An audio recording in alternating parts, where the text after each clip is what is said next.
ऊपर से बुढ़ा शॉप से भागने की कोशिश कर रहा था। वो तो अच्छा हुआ गार्ड्स की नजर इन पर पड़ गई, वरना ये तो रफू चक्कर होने का पूरा प्लान बना चुके थे। देखिए मिस्टर, 2 बजे अगर 5 बजे तक तुमने इस एंटीक स्टैचू के पैसे नहीं भरे तो मैं पुलिस को बुला के इस बुढ़े को अंदर करवा दूंगा और इन बॉडीगार्ड से तुम दोनों की खातिरदारी कर लेंगे। समझ में आई मेरी बात? जी सर, समझ में आई, बस 2 मिनट दीजिए, हम फिगर आउट करते हैं। पापा जी, ये हमें यहाँ पेमेंट किए बिना जाने नहीं देंगे। लेकिन मैं जेल नहीं जाना चाहता, प्लीज तुम कुछ करो ना, तुम मेरे बदले जेल चले जाओ। वैसे भी मेरे परिवार ने 3 साल तक तुम्हें रहने के लिए छत दी है, इतना तो कर सकते हो ना तुम मेरे लिए। डैडी जी, मैं जेल तो चला जाता, पर ये लोग काफी स्ट्रिक्ट है, ऐसे नहीं छोड़ेंगे। आपने देखा नहीं वो मैनेजर कैसे धमकी देके चला गया। तो फिर पैसे दे दो ना इन्हें। 30 लाख देने, मेरे जेब में 30 फूटी कौड़ियां नहीं है। मैं नहीं कमाता, मुझे खर्चे के लिए भी अवनी पैसे देती है। मेरे पास नहीं है, न नौकरी है न पैसे हैं, कैसे चुकाऊंगे? तो तुम अवनी को फोन करो, मैंने उसे फोन किया था, उसने फोन काट दिया बिना सुने। यूजलेस दामाद हो तुम एकदम, अपनी बात मेरी बेटी के सामने रख भी नहीं सकते। तुम उसे कॉल करो, मैं बात करता हूँ।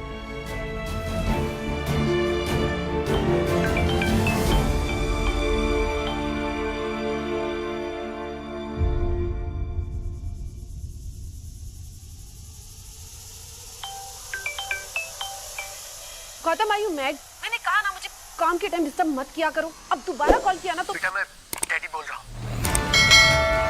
डैड? हाँ बेटा, मुझे तुम्हारी मदद की जरूरत है। वो मुझसे एक स्टैचू टूट गया और ये लोग पैसे मांग रहे हैं, नहीं दिया तो मुझे जेल भेज देंगे, ऐसा बोल रहे हैं लोग। पर डैड, आपको क्यों? ये गलती तो गौतम की है ना, तो आपको जेल क्यों? बेटा, वो दरअसल मुझसे ही टूट गया था। स्टैचू देखते हुए मैं उसकी पिक्चर्स ले रहा था, मेरा हाथ लग गया और स्टैचू नीचे गिरा और टूट गया। डैड, आप ऑलरेडी जानते हैं कि गौतम ने घर पे कितनी प्रॉब्लम्स क्रिएट कर रखी हैं, और आप भी मेरी लाइफ में नई नई प्रॉब्लम्स लेकर आ रहे हैं। लेकिन बेटा, ठीक है, अब बताइए आप कहाँ पर है, मैं मॉम को लेकर आती हूँ। बेटा, हम एंटीक शॉप पर है, Madhav Nagar. Okay, wait there, मैं अभी आ रही हूँ। अवनी के सामने बहुत बड़ी मुसीबत खड़ी थी, जिससे निकलना उसके लिए आसान नहीं था। दरअसल अवनी के पिता अनिल सिंह जोधपुर के अमीर परिवारों में से एक थे, लेकिन अनिल की मां गायत्री देवी हमेशा से ही गौतम और अवनी की शादी के खिलाफ थी। 3 साल पहले अवनी के दादाजी हिम्मत अग्रवाल गौतम से पुष्कर में टकराए थे और गौतम को पहचानते ही उन्होंने अपनी फेवरेट पोती अवनी के लिए उसे पसंद कर लिया।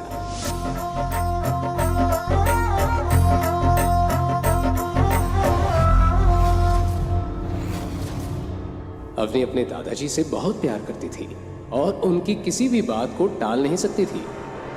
पर शादी के कुछ वक्त बाद ही हिम्मत अग्रवाल दुनिया को अलविदा कह गए, इस राज के साथ कि उन्होंने गौतम को अवनी के लिए क्यों चुना, कैसे पहचानते थे वो गौतम को। फिर उनके जाने के बाद परिवार की बागडोर उनकी पत्नी और अवनी की दादी गायत्री देवी ने अपने हाथों में ले ली। गायत्री देवी अपने परिवार के रुतबे और नाम का बहुत ध्यान रखती थी और साथ ही अपने परिवार में गौतम नाम का धब्बा बर्दाश्त नहीं कर पा रही थी। इसलिए उन्होंने हिम्मत जी के जाने के बाद अनिल और उसके परिवार को अग्रवाल मैंशन से अलग कर दिया था। अवनी आज भी ये सदमा भूल नहीं पाई थी। अब दिन रात उसके दिमाग में सिर्फ एक ही बात चलती रहती थी कि अपने परिवार की हालत कैसे सुधारी जाए। आज एक बार फिर उसके सामने मुसीबत खड़ी थी। वो अगले ही पल अपनी मॉम गीता के साथ माधव नगर जाने के लिए गई।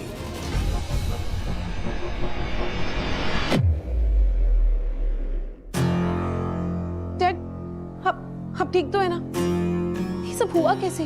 अब दोनों इतनी महंगी दुकान में घर क्या रहे थे? वो एक्चुअली हम लोग यहाँ से गुजर रहे थे तो डैडी जी को यहाँ पे ये सब देखने का मन किया, इसलिए हम अंदर आ गए। और फिर एज यूजुअल तुम ये काम भी ढंग से नहीं कर पाए, और अगर इनका स्टैचू देखने का इतना मन था ना तो तुम संभाल लेते ना। लेकिन मम्मी जी, मैं इसमें क्या कर सकता था? मैंने तो डैडी जी को बोला, पर उन्होंने कहा और तुमने मान लिया। तुम कब से इतने आज्ञाकारी बन गए?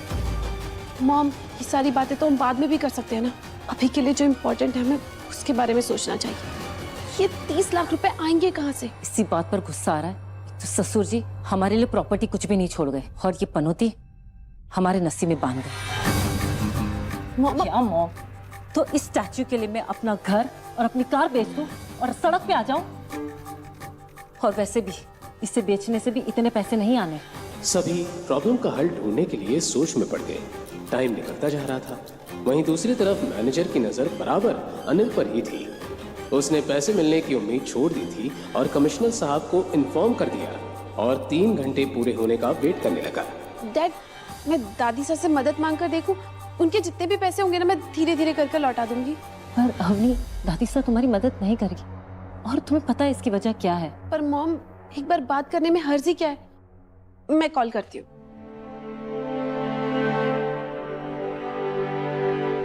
अवनी ने अगले ही पल अपनी दादी गीता देवी को कॉल लगा दिया, पर उसे यही डर सता रहा था कि गीता देवी उसका फोन उठाएगी कि नहीं। हाँ दादी साहब, मैं अरे तुम्हारा नंबर मेरे पास है, बोलो क्या काम है?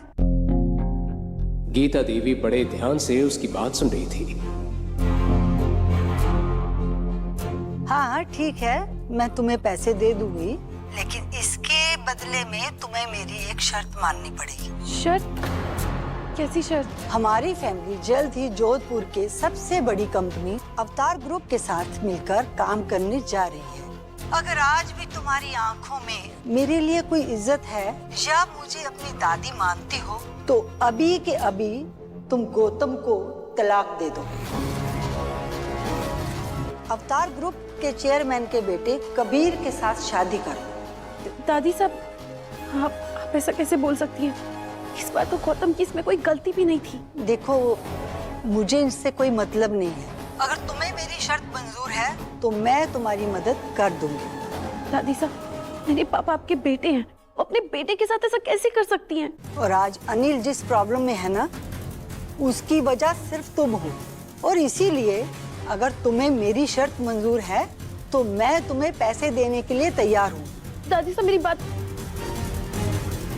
अवनी को अब सामने कोई रास्ता नजर नहीं आ रहा था। अवनी प्लीज डोंट वरी, मैं कुछ करता हूँ। अब क्या करोगे तुम? इतनी बड़ी रकम बाहर जाके भीख मांग के लाओगे क्या? अवनी, तुम मेरी बात सुनो। तुम आज ही के आज इस आदमी से तलाक ले लो। ये तेरी लाइफ से आउट, तो फिर दादी साहब हमें अपने घर में एंट्री दे देगी।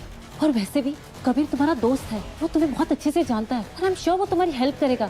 और उसके पापा बहुत पैसे वाले हैं और 30 लाख उनके लिए कुछ भी नहीं है। Come on Avni. गीता देवी को अब कबीर के सिवा कोई रास्ता नजर नहीं आ रहा था, लेकिन कबीर का एक ऐसा सच था जिसे अवनी अच्छे से जानती थी।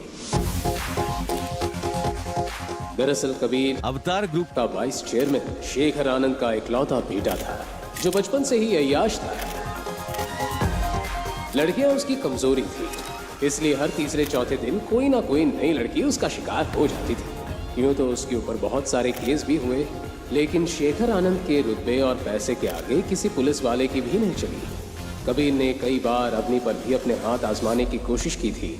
वो कॉलेज में भी अवनी के आगे पीछे ही घूमता रहता था, लेकिन अवनी ने कभी उसे घास तक नहीं डाली थी। वहीं दूसरी तरफ गौतम, जो अब तक शांत था, कबीर का नाम सुनते ही गुस्से में आ गया। लेकिन इस वक्त कोई उसकी बात सुनने को तैयार नहीं था। वो तुरंत अपना फोन निकालकर शोरूम से बाहर चला गया। शोरूम के बाहर जाते ही उसने मोबाइल में एक नंबर डायल कर लिया। जैसे जैसे उसे फोन की रिंग सुनाई दे रही थी, वैसे वैसे उसकी धड़कनें तेज होती जा रही थी। मुंशी जी, अम्मा खड़ी होको। क्या अवनी अपने परिवार को इस मुसीबत से निकाल पाएगी? आखिर गौतम ने किसे फोन किया था? क्या कबीर अवनी की मदद करेगा? क्या होंगे इन सारे सवालों के जवाब? जानने के लिए सुनते रहिए। अम्मा खड़ी होको। रानी खम्मा मुंशी जी, कैसे हैं आप? गौतम इस वक्त जिस शख्स से बात कर रहा था वो और कोई नहीं, उसके पापा रघुवेंद्र सिंह राठौड़ के मुंशी कमल स्वरूप थे, जो रंजौड़ की रॉयल फैमिली से बिलोंग करते हैं। गौतम रघुवेंद्र का सबसे छोटा बेटा था, जो असल में रंजौड़ के राजकुमार थे। गौतम अपने पैलेस सुमेर भवन में ही बड़ा हुआ था। ये कहना गलत नहीं होगा कि वो सोने की चम्मच लेकर पैदा हुआ था, लेकिन जैसे जैसे गौतम बड़ा होता गया, उसके दिल में बाहर की दुनिया को जानने पहचानने की दिलचस्पी बढ़ती चली गई। वो हमेशा से अपनी शाही जिंदगी से तंग रहता था। और फिर एक दिन रघुवेंद्र ने उसकी शादी अपने खास दोस्त की बेटी दीपशिका के साथ तय कर दी।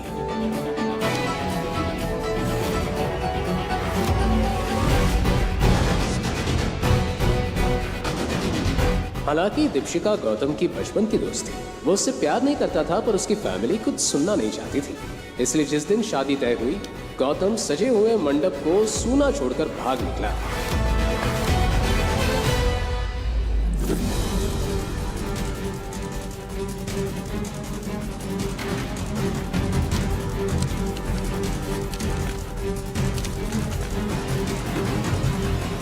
सुमेर भवन में आज ही वो मंडप उसी तरह से सजा हुआ था। मैं तो चौंका हूँ, मस्तारी बहुत याद आवे है। हुक्म, जब से आप गए हो महल सुना हो गया है। और मुंशी जी, मैं एक मुसीबत में हूँ, आपकी मदद की जरूरत है। हम जानते हैं आप किस मुसीबत में फंसे हो। ये मुंशी तो ये भी जाने हैं कि आप इस वक्त हो कहाँ, किस फैमिली के घर जमाई बनकर रह रहे हो। आपकी सास, ससुर और पत्नी सबके बारे में इस मुंशी के पास पक्की खबर है। गौतम पिछले 4 साल से अपने परिवार और इंजौर से दूर भाग रहा था, लेकिन उसके पापा नजर रखे हुए थे। ठीक है, तो मुझे 30 लाख की सख्त जरूरत है। मुझे जल्द से जल्द चाहिए। हुकुम, ऐसा क्यों कर रहे हो? आप एक राजकुमार होके किसी के घर का काम कर रहे हो, झूठा गंदे बर्तन साफ कर रहे हो। समर भगवान। मुंशी जी, मुझे इस बारे में कोई बात नहीं करनी है। मैं सिर्फ इतना जानना चाहता हूँ कि आप मेरी मदद करेंगे कि नहीं। हुकुम, 30 लाख तो हम आपको दे देंगे, लेकिन बड़े हुकुम की वही शर्त है। क्या शर्त है? आपको दीपशिका से शादी करनी होगी। मुंशी जी, मेरी शादी हो चुकी है। मैं दीपशिका से कैसे शादी कर सकता हूँ? ये पॉसिबल नहीं है। बड़े हुकुम, आपकी शादी को शादी नहीं मानते। आपका समर भवन से चले जाने के बाद बड़े हुकुम के ऊपर कई सवाल उठे। ये मुंशी अपने मालिक की बात के खिलाफ नहीं जा सकता। पैसों के बदले आपको अपनी पत्नी को तलाक देना होगा और दीपशिका बिटिया से शादी करनी होगी। मना करता उससे पहले ही सामने अवनी का चेहरा घूमने लगा, जो अपनी जान जोखिम में डालकर कबीर जैसे अय्याश लड़के से मदद मांगने जा रही थी। ठीक है मुंशी जी, मुझे मंजूर है, लेकिन मुझे 1 साल का वक्त चाहिए। मैं खुद ही अवनी को छोड़ दूंगा और बड़े हुक्म जिससे चाहते हैं मैं उससे शादी कर लूंगा। जहाँ 4 साल आपका इंतजार किया है, वहाँ 1 साल और सही।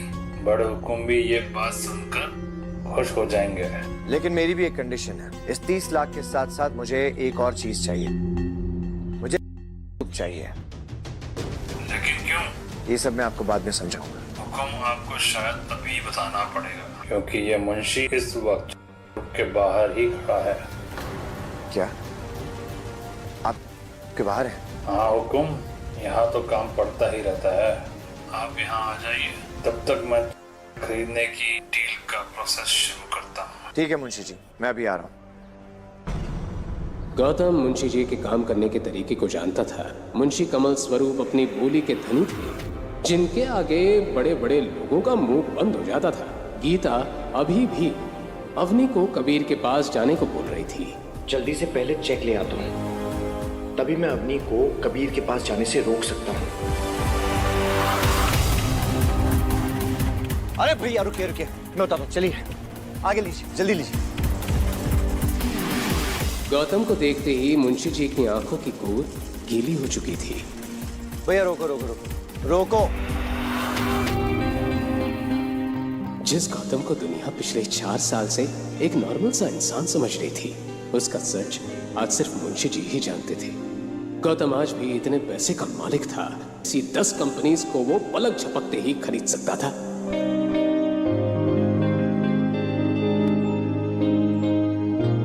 मुंशी जी, कंपनी खरीदने की फॉर्मेलिटीज हो गई? आपके फोन आते ही मैंने सारी फॉर्मेलिटीज पूरी कर दी, बस आपके साइन करने की देरी है।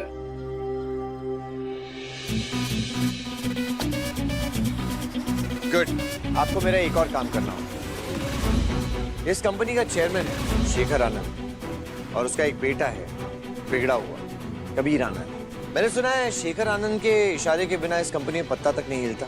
बिल्कुल सही। नाइस। तो मुझे लगता है शेखर आनंद ने काफी काम कर लिया, अब उसे आराम की जरूरत है। इस कंपनी से सीधा उसे जेल भेजने का इंतजाम किया जाए। अब इस सारी कंपनी की पावर आप ही के हाथ में है। आप जो चाहे वो कर सकते हो। आप चाहो तो खुद भी चेयरमैन की पोस्ट संभाल सकते हो। नहीं मुंशी जी, मुझे चेयरमैन की पोस्ट नहीं चाहिए।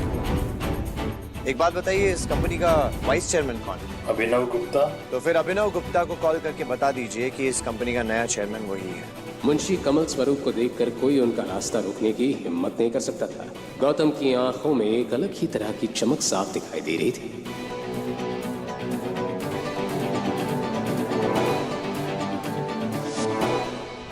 लेकिन वही दूसरी तरफ अवनी की टेंशन बढ़ती जा रही थी। उसके सामने कबीर से मदद मांगने के सिवा कोई रास्ता नहीं था।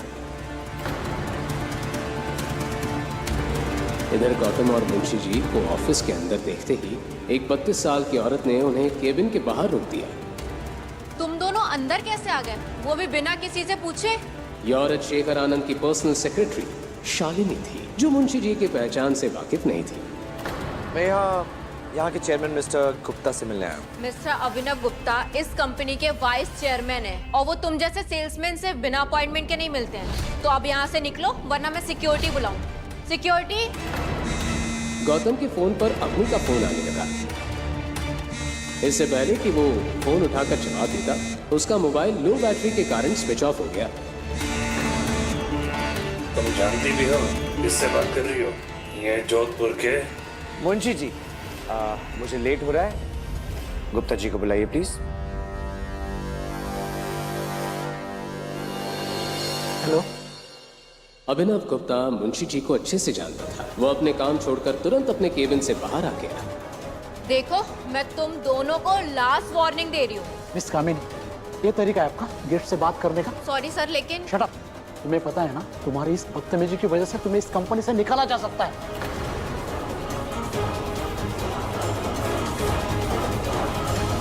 ऑफिस में शालिनी की इस तरह से बेइज्जती पहली बार हुई थी। उसने शेखर आनंद को फोन पर ये सारी बात बता दी। वहीं दूसरी तरफ गौतम मुंशी जी के साथ ऑफिस की फॉर्मेलिटी पूरी करने में लगा हुआ था। तभी उसकी नजर घड़ी पर चली गई। 4 बज चुके थे। अब उसके पास सिर्फ 2 घंटे रह गए थे। वो जैसे ही डॉक्यूमेंट साइन कर ऑफिस से बाहर जाने लगा तो उसे बाहर एक आदमी दिखाई दिया, जिसकी आंखों में गुस्सा भरा था। ये सब यहाँ क्या हो रहा है? पर अभिनव, तुम्हारी इतनी हिम्मत कि तुम अपने आप को चेयरमैन कराने लगे और शालिनी को फायर कर दिया। कमीने, तेरी हिम्मत कैसे हुई? बोल। मैंने मिस्टर अभिनव को ये पावर दी है और आज से वही इस कंपनी के चेयरमैन है।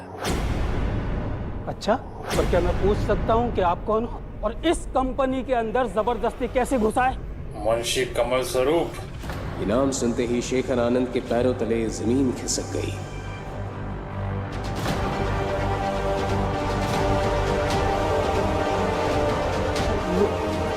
मिस्टर कमल, आपने मुझे पहले नहीं बताया। आप मुझे पहले इन्फॉर्म कर देते तो। हाँ, एक काम करते हैं, आप मेरे केबिन में चलिए, वहाँ चल के बात करते हैं। हाँ? मिस्टर आनंद, बातचीत का वक्त निकल चुका है। इस कंपनी के आड़ में आप क्या काले धंधे चला रहे हैं हमें अच्छे से पता है।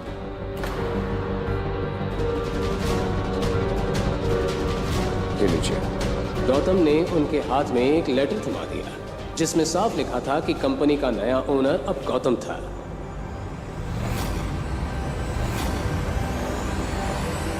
मुंशी जी, मिस्टर गुप्ता आपसे बात करनी है, आइए। वहीं केबिन के अंदर आते ही गौतम ने अपने घड़ी में टाइम देखा। वक्त निकलने के साथ ही उसके दिल में अवनी और उसकी फैमिली के लिए चिंता बढ़ती जा रही थी। मिस्टर अभिनव, आज से आप इस कंपनी के चेयरमैन हैं। इस कंपनी के सारे फैसले आप ही लेंगे। मैं पूरे ऑनेस्टी के साथ काम करूंगा सर, आपको शिकायत का मौका नहीं दूंगा। गुड। और शेखर आनंद और कबीर आनंद का सारे कच्चा चिट्ठा मुझे चाहिए। उन्होंने बहुत लड़कियों की जिंदगी बर्बाद की है। उनके जेल जाने का वक्त आ गया है। आप टेंशन मत लीजिए सर, मेरे पास उनके खिलाफ बहुत सारे सबूत हैं मेरे लॉकर में। मुझे पता था इनके खिलाफ कोई ना कोई आवाज़ ज़रूर उठाएगा। मुझे इसी दिन का इंतजार था सर। आज मैं आपको सारे सबूत दे दूंगा सर। नाइस। मुंशी जी। जी हुकुम। मुझे देर हो रही है, मेरा चेक दे दीजिए।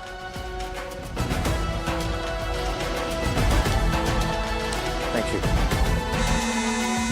मुंशी जी के फोन पर बाहर खड़े बॉडीगार्ड का कॉल आ गया। फोन उठाते ही मुंशी जी हैरानी से गौतम को देखने लगे।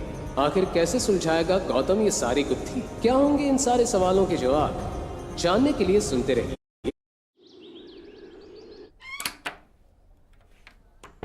हुकुम। अवनी अभी अभी कबीर आनंद के कमरे में गई है।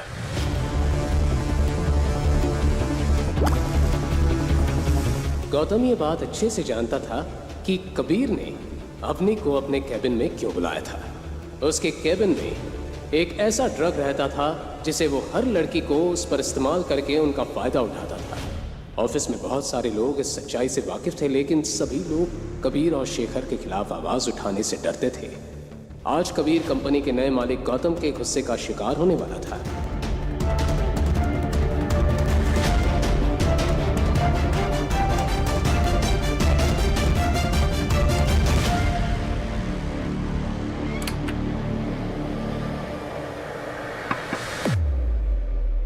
Come in.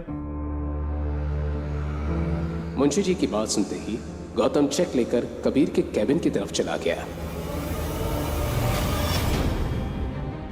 आपको कहीं जाने की जरूरत ना है। हुकुम ये मामला खुद देख लेंगे। और हाँ, हुकुम की असली पहचान किसी को पता नहीं चलना चाहिए। चौकी बात ना होगी। जी मुंशी जी। अवनी, कम।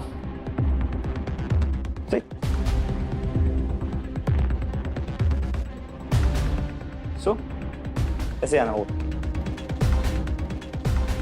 अवनी ने कबीर के केबिन में आते ही उसे सारी बात बता दी। गौतम की आंखों में बेचैनी बढ़ती जा रही थी। अवनी, इतनी बड़ी बात हो गई और तुम मुझे भी बता रही हो? ये सब तो तुम्हें बहुत पहले बता देना चाहिए था। अभी नहीं कबीर, मैं ड्रिंक नहीं करती। ये क्या बात हुई? तुम यहाँ तक आई हो, तुम्हें एक ड्रिंक तो लेना पड़ेगा। नहीं कबीर, मुझे बस पैसे लेकर जल्द से जल्द शॉप पर पहुंचना है। ओ हाँ, तुम्हारे पापा तुम्हारा वेट कर रहे होंगे ना? मैं अभी तुम्हें चेक देता हूँ। वेट।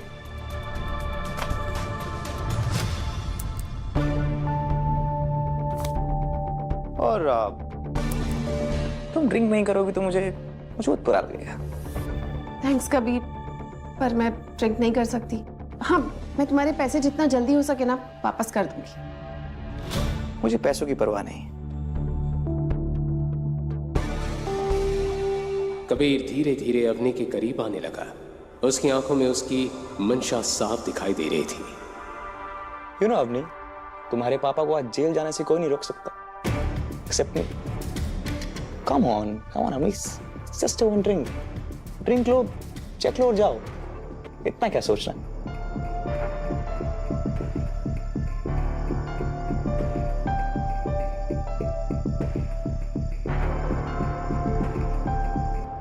कभी ड्रिंक करने के बाद वो तुम पक्का मुझे चेक दे दोगे ना? ऑफ कोर्स, पैसा मेरे लिए इतनी बड़ी बात नहीं है। वो मन ही मन अवनी के साथ रात गुजारने का प्लान बना चुका था। अवनी के सामने अब कोई रास्ता नहीं था, लेकिन ग्लास अपने होठों के आगे बढ़ने से पहले ही उसे दरवाजे की जोरदार आवाज सुनाई दी। अवनी के हाथ में ड्रिंक का ग्लास देखते ही गौतम गुस्से में कबीर को देखने लगा। कौन है बे तू? अंदर कैसे आया?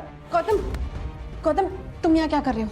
मैं अगर यहाँ नहीं पहुंचता तो ये तुम्हारे साथ न जाने क्या कर रहा होता। गौतम, तुम ऐसा सोच भी कैसे सकते हो? मैं यहाँ कबीर से मदद मांगने के लिए आई हूँ। तुम नहीं जानती कितना गिरा हुआ इंसान है। ओ हेलो, बहुत हुआ तेरा। तुझे पता है तू किससे बात कर रहा है? मेरी तो कबीर, ये मेरे हस्बैंड है। तो यही है वो घर जमाई।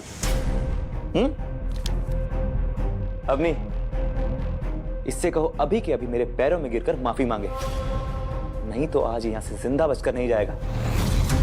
और अवनी, ये चेक तो तुम भूल ही जाओ।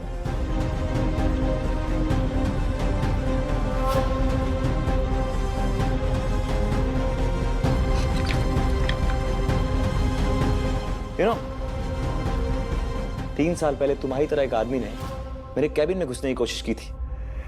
उसकी फैमिली वाले उसकी लाश आज तक ढूंढ रहे हैं।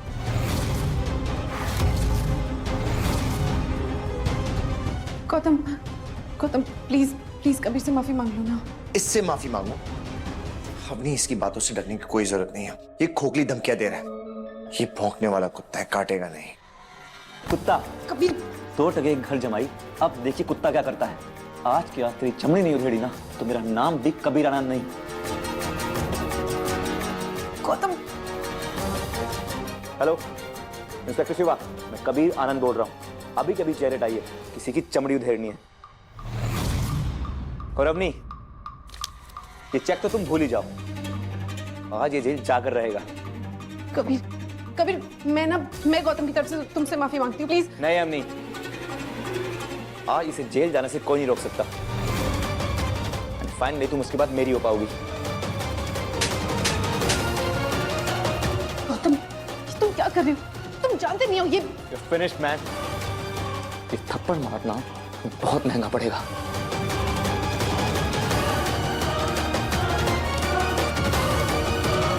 डैड, इस कुत्ते ने आपके बेटे को थप्पड़ मारने की कोशिश की है। अपने पापा को इस हालत में देखकर कबीर की आंखें फटी की फटी रह गई। इससे पहले कि उसे ये बात समझ में आती, 2 हवलदारों ने उसे पकड़कर हथकड़ी पहना दी और घुटनों के बल जमीन पर गिरा दिया। इंस्पेक्टर, तुम्हारा दिमाग खराब हो गया क्या? मिस्टर कबीर आनंद, मैं तुम्हें और तुम्हारे बाप को लोगों को लूटने और उनके साथ फ्रॉड करने और बहुत सी लड़कियों की जिंदगी बर्बाद करने के जुर्म में गिरफ्तार करता हूँ। डैडी, ये क्या बकवास कर रहा है? शेखर आनंद के मुरझाए हुए चेहरे ने सारी सिचुएशन बयां कर दी थी। अवनी को अब तक कुछ समझ नहीं आ रहा था। इंस्पेक्टर साहब, इसने मेरी पत्नी को ये ड्रिंक पिलाने की कोशिश की और इसमें कुछ ड्रग्स भी डाले। प्लीज चेक कर लीजिए। ये बात सुनते ही इंस्पेक्टर अपना रुमाल निकालकर ड्रिंक चेक करने लगा। उसने थोड़ी ड्रिंक अपने रुमाल में डाल दी, लेकिन कुछ ही देर बाद जब रुमाल का रंग सुर्ख नीला पड़ने लगा तो सभी हक्के बक्के रह गए। आपने सही कहा मिस्टर गौतम, इस ड्रिंक के अंदर ट्रायाजोलम नाम का एक ड्रग है जो बेहद ही खतरनाक है। हवलदार, एविडेंस के साथ ले चलो दोनों बाप बेटे को। जेल की हवा खाएंगे तो दोनों का दिमाग ठिकाने आ जाएगा। तुम ऐसे नहीं कर सकते, मुझे अभी कभी कमिश्नर से बात करनी है। ड्रिंक में ड्रग की बात सुनकर अवनी के पैरों तले जमीन हिल गई थी। आज कबीर के काले चिट्ठों का टाइम पूरा हो चुका था।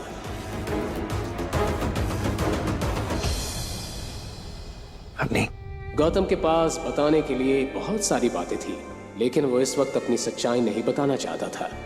अब घबराने की कोई जरूरत नहीं है। उन्हें उनके किए की सजा मिल चुकी है। गौतम ने अपनी जेब से 30 लाख का चेक निकालकर अवनी की तरफ बढ़ा दिया।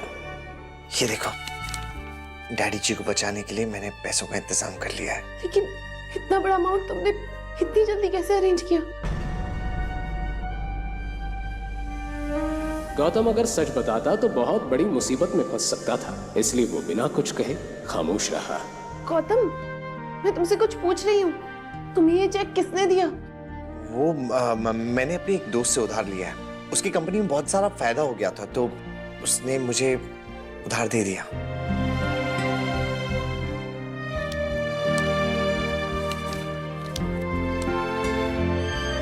अवनी हैरानी से उस चेक को देख रही थी।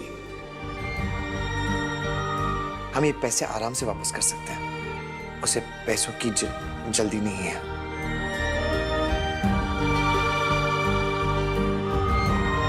अवनी, 40 मिनट बचे हैं, हमें शोरूम चलना होगा। तुम लोग हमारा वेट कर रहे होंगे। वहीं दूसरी तरफ अनिल और गीता शोरूम के एक कोने में बैठे थे। 2 हट्टे कट्टे गार्ड्स ने उन्हें घेर रखा था। सभी को सिर्फ मैनेजर के कमांड का ही इंतजार था। साथ ही मैनेजर ने कमिश्नर को फोन करके शोरूम आने के लिए भी कह दिया।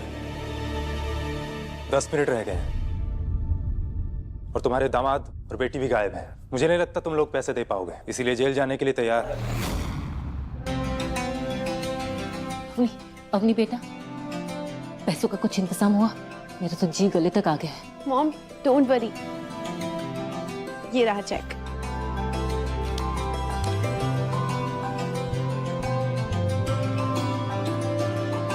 देखा, मैंने कहा था ना, कबीर हमारी मदद जरूर करेगा। बहुत ही अच्छा बच्चा है वो, पूरा सोने का खरा है।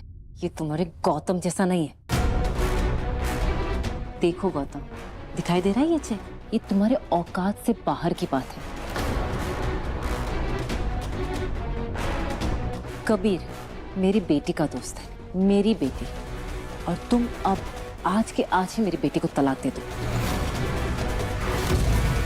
अब मैं अपनी बेटी की जिंदगी तुम्हारे जैसे निकम्मे के साथ नहीं देख सकती। क्या क्या ख्वाब देखे थे मैंने अपनी बेटी के लिए, और तुम जैसा भूत हमारे पल्ले पड़ गया है। मॉम, अरे तुम जैसा आप सोच रही है वैसा कुछ भी नहीं है। दरअसल वो तू चुप ही रहे, तुझे सही और गलत दिखना ही बंद हो गया है। ये निठल्ला आदमी तेरे पल्लू से बंध गया है, तू उसे छोड़ क्यों नहीं देती है? कबीर का नाम सुनकर अवनी को ड्रिंक वाली बात याद आ गई। मॉम, ये पैसे मुझे गौतम ने दिए हैं, कबीर ने नहीं।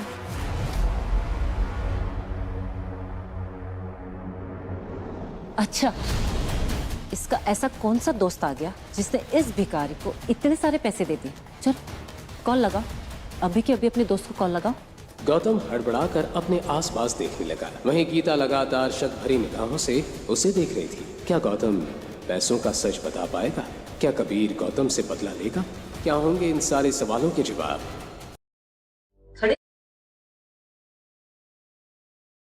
गौतम की बात सुनते ही अभिनव समझ गया था कि गौतम खड़े क्यों?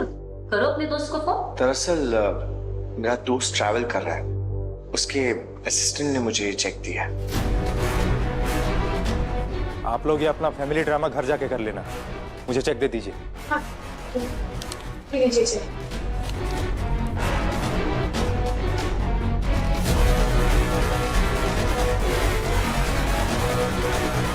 मॉम, जैसा आप कबीर के बारे में सोच रही है ना, वो वैसा नहीं है। कबीर ने पैसों के बदले मेरे साथ जबरदस्ती करने की कोशिश की, और अगर गौतम सही वक्त पर नहीं आते ना, तो वो अपने प्लान में कामयाब भी हो जाता। ठीक है। गीता को अपने कानों पर यकीन नहीं हो रहा था। तुम्हें तो कुछ नहीं हुआ ना बेटा? No dad, I am fine now.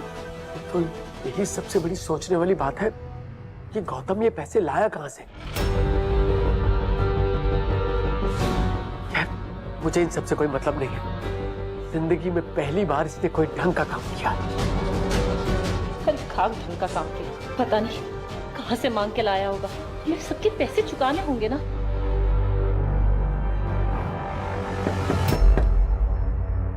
Mom, ये सब बातें हम घर चलकर करते हैं ना, मैनेजर हमें ही देख रहा है। शाम हो चुकी थी और गीता गौतम के ऊपर ताने बरसाने का कोई भी मौका गंवाना नहीं चाहती थी। मॉम,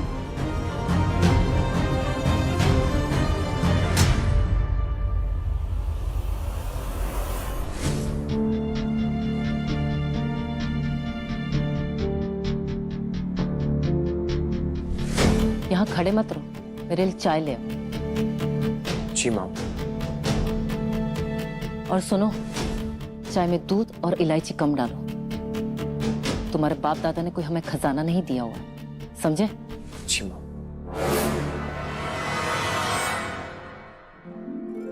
गौतम ये सुनकर मन ही मन मुस्कुराता है, क्योंकि अवनी के दादाजी हिम्मत सिंह को अपना कारोबार शुरू करने के पैसे गौतम के दादाजी ने ही दिए थे।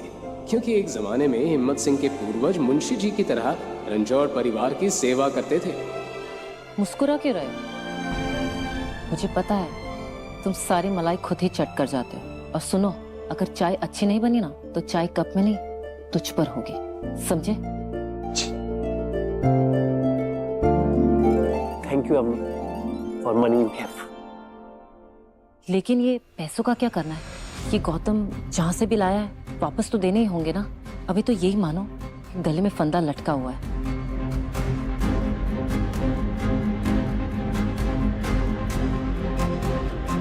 अवनी अपनी सेविंग्स के बारे में सोचने लगी, क्योंकि उसे भी जल्दी से जल्दी गौतम से लिए पैसे वापस लौटाने थे। उसी वक्त गौतम हमेशा की तरह खाने के बारे में पूछने आ गया, क्योंकि घर में अक्सर ही गीता और अनिल की अलग अलग फरमाइश होती थी। मॉम, अभी के लिए हमारी जितनी भी सेविंग्स है हम वो दे देते हैं, बाकी के पैसे मैं धीरे धीरे गौतम को लौटा दूंगी। ठीक है, पहले इससे भी तो पूछो कि इसका अमीर दोस्त बाद में हमसे बाकी के पैसे ले लेगा कि नहीं, क्योंकि सेविंग्स के तो सिर्फ 5 लाख है। कहीं वो मना कर दे तो? नहीं मॉम, उसे पैसों की फिलहाल कोई जल्दी नहीं है। तो फिर ठीक है, हम बाद में ही दे देंगे। लेकिन मॉम, अभी के लिए हम 5 लाख तो दे सकते हैं ना? हाँ बिल्कुल। मैं तुम्हारे नकारे पति की तरह किसी पे बोझ नहीं बनना चाहती।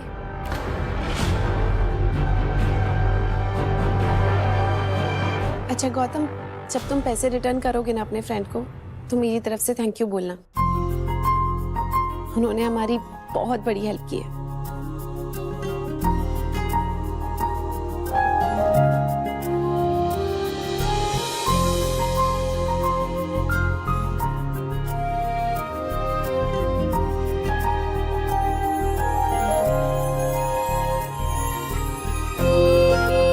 पिछले 4 सालों में गौतम घर का काम करने और खाना बनाने में इतना माहिर हो चुका था कि उसे किसी भी राजस्थानी डिश बनाने में टाइम नहीं लगता था।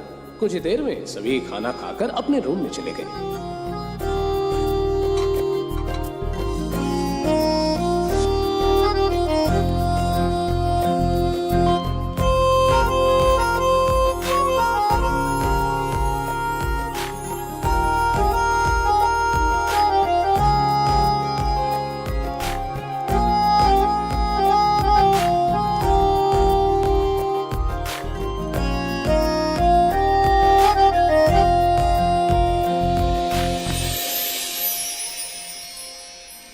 लेकिन गौतम का काम खत्म नहीं हुआ था। वो किचन में बर्तन साफ करने में लगा था। उस गौतम ने वक्त के साथ साथ हर चीज में अपने आप को ढाल लिया था। बर्तन साफ करते हुए उसके सामने अचानक ही अवनी का चेहरा आ गया। आज पहली बार उसने अवनी की आंखों में खुद के लिए इज्जत देखी थी। वो मन ही मन मुस्कुराता हुआ इस बात के बारे में सोच रहा था कि तभी उसके मोबाइल की रिंग बजने लगी। सॉरी सर, मैंने आपको डिस्टर्ब किया। दरअसल अपॉइंटमेंट लेटर पे आपकी साइन चाहिए थी। कल कब फ्री है सर आप? मैं कल सुबह ऑफिस आ जाऊंगा। Okay sir. इतनी रात को तुम फोन पे किससे बात कर रहे थे? मैं वो क्रेडिट कार्ड वालों का बहुत फोन आने लग गया आजकल। किसी भी टाइम पे फोन करते बहुत परेशान कर रखा है। मैं परेशान हो गया हूँ इन लोगों से।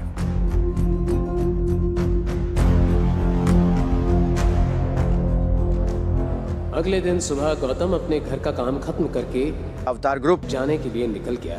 वो अवनी से मार्केट के काम का बहाना बनाकर निकला था, इसलिए उसे जल्दी से जल्दी घर वापस पहुंचना था। Good morning sir. मैंने सारे सीनियर एग्जीक्यूटिव्स को इन्फॉर्म करके मीटिंग के लिए बुला लिया है सर। आप कब तक पहुंच रहे हैं सर? मिस्टर गुप्ता, आपने किससे पूछकर ये मीटिंग रखी है? मैं नहीं चाहता कि मेरी असलियत किसी के भी सामने आए।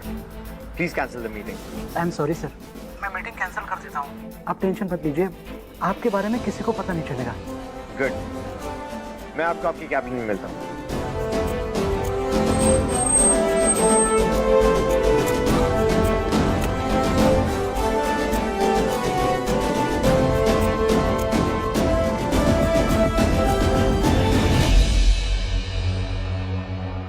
अरे जीजा साहब, आप यहाँ कहीं रास्ता तो नहीं भूल गए? क्योंकि लूजर्स के लिए इस कंपनी में कोई जगह नहीं। दरअसल उसके सामने खड़ी लड़की और कोई नहीं, अवनी की कजिन शनाया थी। शनाया बचपन से ही अवनी को पसंद नहीं करती थी। इसकी ही कई वजहें थी। अवनी का दिमाग बचपन से ही बहुत तेज था। वो दिखने में बहुत सुंदर थी। अवनी की शादी गौतम जैसे लूजर से होने के बाद शनाया सबसे ज्यादा खुश हुई थी। एक मिनट, आज शनाया की शादी शहर के सबसे अमीर आदमी रघुवीर पंडित के इकलौते बेटे सिद्धार्थ पंडित से होने वाली थी। रघुवीर पंडित भी अवतार ग्रुप साथ मिलकर काम करता था। अवतार ग्रुप की ही बदौलत उसका जोधपुर में बहुत दबदबा था, और इसी दबदबे और नाम को देखकर अवनी की दादी गायत्री देवी ने अपनी पोती की शादी सिद्धार्थ पंडित के साथ तय कर दी। गौतम हमेशा की तरह आज भी शनाया के ताने सुनकर खामोश खड़ा रहा। खैर छोड़ो, तुम क्या ही कहो।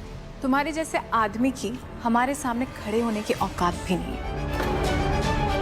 वेल, हम यहाँ शेखर अंकल को अपनी शादी की इनविटेशन कार्ड देने आए थे। अगर तुम चाहो तो तुम भी शादी में आ सकते हो। तुम्हारे लिए वेटर का काम रिजर्व करके रख दूंगी। आपकी शादी में मुझे वेटर बनने का कोई शौक नहीं है।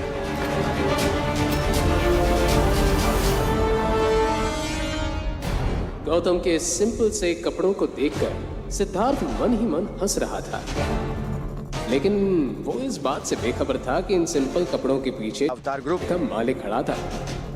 अच्छा, तो ये है गौतम द घर जमाई। बहुत सुना है तुम्हारे बारे में। तुम वही हो ना जो अपनी पत्नी के टुकड़ों पर पलते हो। आज फाइनली दर्शन हो ही गया। वैसे फॉर योर काइंड इन्फॉर्मेशन, इस बिल्डिंग में ना तुम्हारे जैसे लूजर्स की जगह नहीं है। तो तुम मैं एक्चुअली यहाँ पे जॉब मांगने आया था। नौकरी? सीरियसली? यहाँ झाड़ू पोछे के लिए कोई वैकेंसी नहीं है। शनाया, लगता है ये गार्ड के जॉब के लिए आए।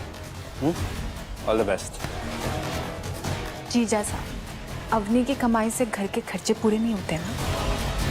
वैसे नौकरी लगने के चांसेस कम लग रहे हैं। एक काम कर, ये ले, रख ले, काम आएगा। ये तो वक्त ही बताएगा कि ये किसके काम आने वाला है। इसे संभाल के रखना, बहुत जल्द तुम्हारे काम